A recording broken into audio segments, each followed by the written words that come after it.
Welcome to my channel. ఈ మధ్య climate అయితే కూల్గా ఉంటుంది కదండి. టైం అయితే ఈవినింగ్ అయింది. మా హస్బెండ్ వచ్చే టైం అయిందని చెప్పేసి ఎప్పుడు తినేవి కాకుండా ఏమైనా తాగేవి ప్రిపేర్ చేద్దాం అనుకున్నాను.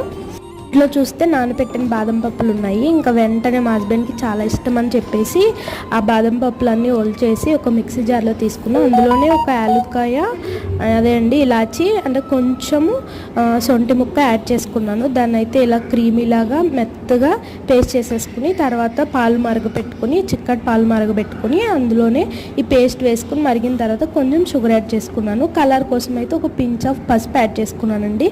దీనివల్ల ఎటువంటి పసుపు స్మెల్ రాదు, ఎందుకంటే మనం ఇలాచి వేసాం కాబట్టి అదే స్మెల్ వస్తుంది అనమాట. టేస్ట్ అయితే సూపర్గా ఉంటుంది. మనం బయటకు వెళ్ళినప్పుడు కొంచెం తాగినప్పుడు పలుచగా ఉంటుంది కదా బయట దొరికేవి, ఇవి మనం చిక్కగా ప్రిపేర్ చేసుకున్నాం కాబట్టి చాలా బాగుంటాయి బాదం పాలు.